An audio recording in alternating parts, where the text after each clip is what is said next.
امام رضا علیہ الصلوۃ والسلام ایک حدیث میں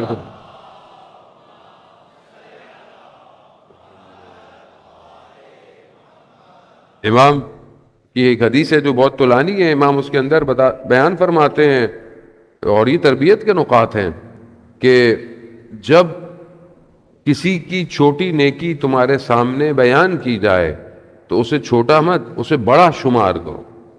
یعنی کبھی کوئی کہے کہ جی فلانے صاحب نے یہ کام کیا، کمیونٹی میں یہ کام کیا، مسجد میں یہ کام کیا، محلے میں یہ کام کیا، تو آپ یہ نہ کہو یہ تو کوئی کام ہی نہیں ہے، یہ کون سا بڑا کام ہے۔ نہیں، امام فرماتے ہیں کہ اگر کسی کی چھوٹی نیکی بیان کی جائے تو اسے بڑا شمار کرو، یعنی کہو کہ ماشاءاللہ کتنا اچھا کام کیا ہے۔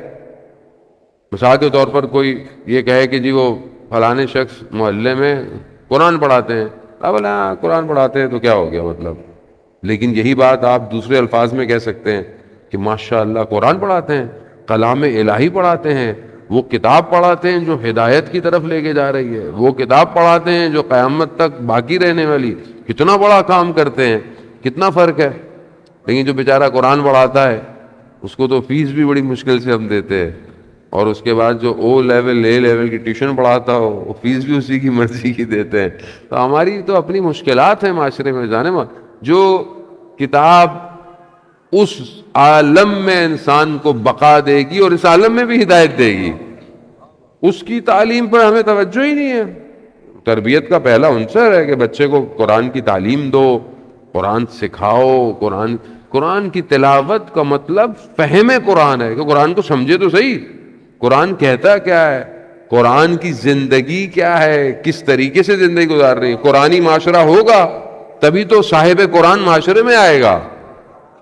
جب آپ کا گھر قرآنی نہیں ہے تو وہ کہ جو ناطق قرآن ہے وہ کہاں ہمارے گھروں کی طرف توجہ دے گا۔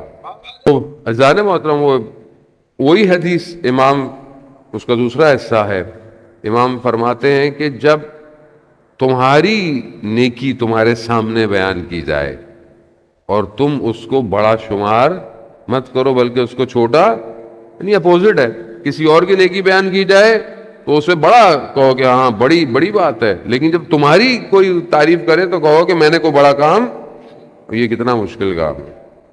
جب انسان کے سامنے کسی اور کی تعریف کی جاتی ہے تو آدمی کہتا ہے کہ بھائی میں نظر نہیں آ رہا آپ کو، اور جب انسان کی اپنی تعریف کی جائے تو انسان تو بس کہتا ہے تو کم تعریف کر رہے ہیں آپ، اور کتنا مشکل۔ اور مولانا کے آگے تھوڑا مشکل ہے ویسے، کسی مولانا کے آگے کسی مولانا کی آپ تعریف کریں تو وہ عجیب سا ہو جائے گا وہ۔ تو یہ مشکلات باطنی ہیں یہ عزیزان محترم۔ مگر آپ دیکھیں کہ کیسے علماء تھے، شب جمعہ بھی ہے، خدا بہرحال علماء کی بھی درجات جو ہے وہ بلند فرمائے۔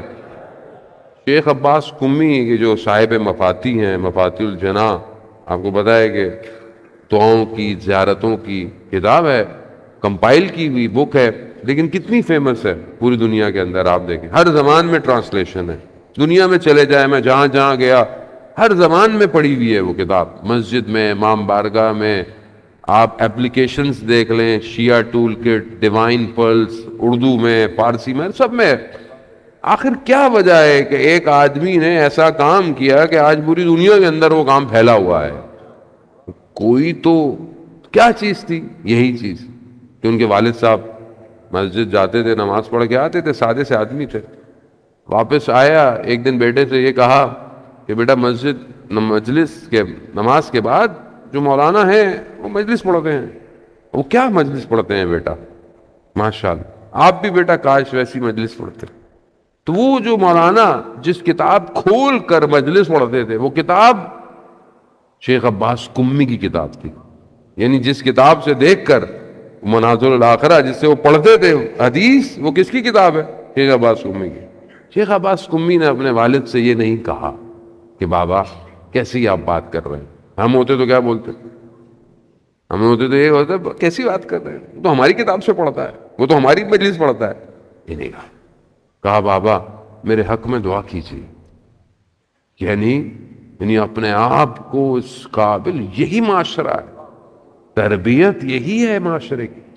اگر ہم چاہتے ہیں کہ سوسائٹی بلڈ ہو، سوسائٹی ایسی بلڈ ہوتی ہے، سوسائٹی اپنے آپ کو اوپر کرنے سے بلڈ نہیں ہوتی ہے، یعنی اپنے آپ کو زمین پر لے جانے سے بیس کھڑا ہوتا ہے.